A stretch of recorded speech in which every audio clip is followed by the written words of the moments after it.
দেখছেন এই মুহূর্তে নিউজ বেঙ্গল 24 চ্যানেলে নতুন হয়ে থাকলে অবশ্যই চ্যানেলটিকে সাবস্ক্রাইব করে পাশের বেল বাটনটি অন করে দিন আর ভিডিওটিতে একটি লাইক দিতে ভুলবেন না। সুকান্ত অতীত বঙ্গ বিজেপির বিরাট দায়িত্ব পেতে চলেছেন এই হেভিওয়েট নেতা। নাম ফাঁস হতেই তোলপাড় কাণ্ড। তার জমানায় বাংলায় দুর্দান্ত ফলাফল করেছিল বিজেপি। 1900 লোকসভা নির্বাচনে গেরুয়া ঝড়ের সাক্ষী ছিল এই রাজ্য। তবে 21-এর বিধানসভা নির্বাচনের পর পাল্টে যায় চিত্র। তবে 24-এ ভরাডুবির পর কি ফের দিলীপ ঘোষের কাঁধে গুরুদায়িত্ব তুলে দেওয়া হবে? ইদানিং তার তৎপরতা দেখার পর শুরু হয়েছে এই জল্পনা। স্বরূপ দিলীপকে গত কয়েকদিন ধরে কার্যত নীরব দেখা যাচ্ছে। ঝাঁঝালো আক্রমণ তো দূর, সাংবাদিকদের সামনে তেমন কিছু বলতেও দেখা যাচ্ছে না তাকে। আর এরপর থেকেই বেড়েছে জল্পনা, তাহলে কি দিল্লির শীর্ষ নেতৃত্ব থেকে বিশেষ কোনো বার্তা পেয়েছেন তিনি? বঙ্গ বিজেপির রাজ্য সভাপতি পদে আসীন থাকাকালীন যেমনটা করতে দেখা যেত 24-এ লোকসভা নির্বাচনে হারার পরেও তেমনটাই করতে দেখা যাচ্ছে দিলীপকে। দিল্লি থেকে ফেরার পর রাজ্যের নানান জেলায় যাচ্ছেন তিনি। কখনো বর্ধমান, কখনো মুর্শিদাবাদ, তো আবার কখনো মেদিনীপুরে দেখা যাচ্ছে তাকে। জেলায় জেলায় দলীয় নেতা কর্মীদের সঙ্গে বৈঠক করছেন এই হেভিওয়েট নেতা। দিন কয়েক আগে আবার নির্বাচন পরবর্তী হিংসায় আক্রান্ত নেতাকর্মীদের সঙ্গে কথা বলেন দিলীপ। তাদের পাশে দাঁড়ানোর আশ্বাসও দিয়েছেন। এরপর থেকেই দিলীপের কাঁধে গুরুদায়িত্ব তুলে দেওয়ার জল্পনা আরও তীব্র হয়েছে। এবারে লোকসভা নির্বাচনে বাংলায় আশানুরূপ ফল করতে পারেনি বিজেপি। গতবার 18টি আসন জিতলেও এবার মাত্র 12টি আসন পদ্ম ফোটাতে সক্ষম হয়েছে গেরুয়া শিবির।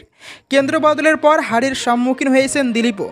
তবে তা সত্ত্বেও তার কাঁধে বঙ্গ বিজেপির গুরুত্বপূর্ণ দায়িত্ব তুলে দেওয়ার কানাঘুষো শোনা যাচ্ছে। নির্বাচনে জয়ী হয়ে কেন্দ্রীয় মন্ত্রী হয়েছেন বিজেপির রাজ্য সভাপতি সুকান্ত মজুমদার। পদ্ম শিবিরের এক পদ এক ব্যক্তি নীতি যদি মানা হয়, তাহলে সুকান্তের রাজ্য সভাপতির পদ থেকে সরে দাঁড়ানো স্রেফ সময়ের অপেক্ষা মাত্র। তার উত্তরসূরি হিসেবে কাকে বেছে নেবেন মোদি শাহ নাড্ডারা? সুকান্তের প্রাক্তনকেই কি তার উত্তরসূরি হিসেবে বেছে নেওয়া হবে? সঠিক সময় মিলবে সেই উত্তর। নন্দীগ্রামে ফের গেরুয়া ঝড়, সমবায়ে ভোটে একাই মাঠ কাঁপালো গেরুয়াপন্থীরা। লোকসভা নির্বাচনে তমলুক কাঁথি দুই জায়গাতেই উড়েছে গেরুয়া আবির। আর এবার বিরোধী দলনেতা শুভেন্দু অধিকারীর বিধানসভা এলাকায় ফের গেরুয়া ঝড়। শাসক গোষ্ঠীকে পরাস্ত করে সমবায়ের ভোটে একতরফা জয় গেরুয়া শিবিরের। রবিবার নন্দীগ্রামের হরিপুরে প্রিয়া নগরী সমবায় কৃষি উন্নয়ন সমিতি লিমিটেডের ভোট ছিল। মোট 12টি আসনে লড়াই, তার মধ্যে 11টিতেই জয়ী হয়েছেন বিজেপি সমর্থিত প্যানেলের প্রার্থীরা। শাসক দল তৃণমূল সমর্থিত প্যানেলকে সন্তুষ্ট থাকতে হচ্ছে মাত্র একটি আসন নিয়েই। লোকসভা নির্বাচনে বাংলা থেকে বিজেপির আসন কমলেও পূর্ব মেদিনীপুরের 2 আসনেই জয় পেয়েছে পদ্ম শিবির। তারপর এদিনের সমবায় ভোটে কী ফল হয় সেদিকে নজর ছিল জেলার রাজনৈতিক মহলের। তার উপর নন্দীগ্রাম বিধানসভা কেন্দ্রের মধ্যেই এই সমবায়, যা রবিবাসরীয় এই সমবায় ভোট ঘিরে চর্চা আরও বাড়িয়েছে। 12 আসনের এই প্রিয়া নগরী সমবায় কৃষি উন্নয়ন সমিতির লিমিটেডে এই প্রথমবার পরিচালন সমিতি নির্বাচন হলো। আর প্রথমবারই ব্যাপক জয় গেরুয়া সমর্থিত প্যানেলের। কোনো ক্রমে একটি আসনে খাতা খুলেছে তৃণমূল সমর্থিত প্যানেল। প্রসঙ্গত সমবায় সমিতির ভোটগুলিতে কোনো রাজনৈতিক দল সরাসরি প্রতিদ্বন্দ্বিতা করে না, অর্থাৎ রাজনৈতিক দলগুলির প্রতীকে এখানে কোনো ভোট হয় না। তবে প্রত্যেক রাজনৈতিক দলেরই সমর্থিত প্যানেল থাকে সমবায় ভোটগুলির জন্য। রাজনৈতিক কারবারিদের একাংশের মতে এই সমবায় ভোটগুলি থেকে অনেক ক্ষেত্রেই এলাকায় রাজনীতির হাওয়া কোন দিকে তার একটি আভাস পাওয়া যায়। সার্কাস চলছে, সেটা উপভোগ করছি। বঙ্গ বিজেপি নেতৃত্বকে নিয়ে বিস্ফোরক পোস্ট অনুপমের। 2024 সালে লোকসভা নির্বাচনে একক সংখ্যাগরিষ্ঠতা পায়নি বিজেপি। শরিকদের সাহায্য নিয়ে এনডিএ সরকার গড়েছে। ফল প্রকাশের পর এই বিষয়ে নাম না করে মোদি শাহ জুটিকে বিঁধেছিলেন আরএসএস প্রধান মোহন ভাগবত। এই নিয়ে এবার বিস্ফোরক ফেসবুক পোস্ট করলেন বিজেপি নেতা অনুপম হাজরা। দীর্ঘদিন ধরেই তিনি বঙ্গ বিজেপি নেতৃত্বের উপর খাপ্পা, তা নিয়ে আগেও নানা মন্তব্য করেছিলেন। এবার সরাসরি সোশ্যাল মিডিয়ায় বঙ্গ বিজেপির আকসি নিয়ে আক্রমণ শানালেন অনুপম হাজরা।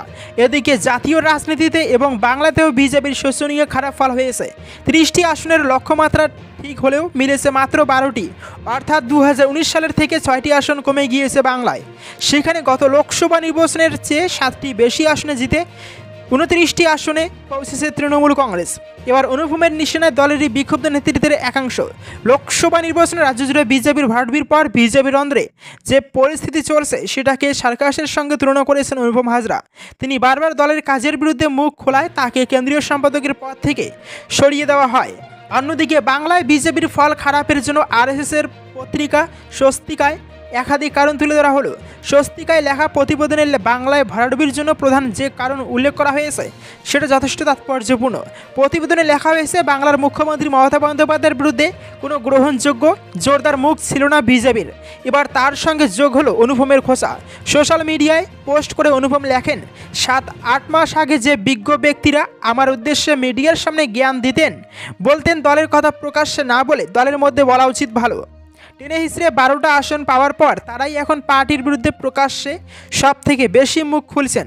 এছাড়া বিজেপির যে উচ্চসার ফানুস তৈরি হয়েছে সেটা ফুটো হয়ে গিয়েছে ফল প্রকাশের পরে। সাংগঠনিক দুর্বলতায় বিজেপি 6টি আসন আনুমানিক 1.5% ভোট হারিয়েছে। সঙ্গে জুড়েছে নেতাদের গোষ্ঠীদ্বন্দ্ব। আর অনুপম হাজরা গোটা বিষয়টি নিয়ে লেখেন, যে সার্কাস চলছে সেটা উপভোগ করছি। লোকসভা নির্বাচনে খারাপ ফলের পর অনেক বিজেপি নেতা নানান ধরনের দলবিরোধী মন্তব্য করেন। এমনকি বিজেপির 4 জন জয়ী সাংসদ তৃণমূল কংগ্রেসের সঙ্গে যোগাযোগ রাখছেন বলে অভিযোগ উঠেছে। খোদ অভিষেক বন্দ্যোপাধ্যায় নয়াদিল্লি থেকে একবার এমন অভিযোগ করেছিলেন।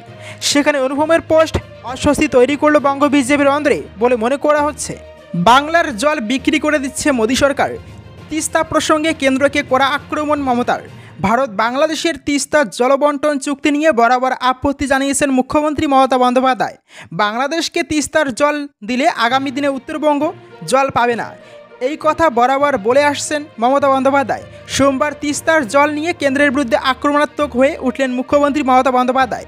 একদিকে কেন্দ্রীয় সরকার বাংলার জল বিক্রি করে দিচ্ছে, লিড বিক্রি করে দিচ্ছে, মেডিকেল স্টুডেন্ট বিক্রি করে দিচ্ছে। তিস্তায় 14টা হাইড্রোল পাওয়া গিয়েছে, সেটা চোখে দেখেনি। ফারাক্কা নিয়ে আবার চুক্তি রিনিউ হচ্ছে, আমাদের জানালো না।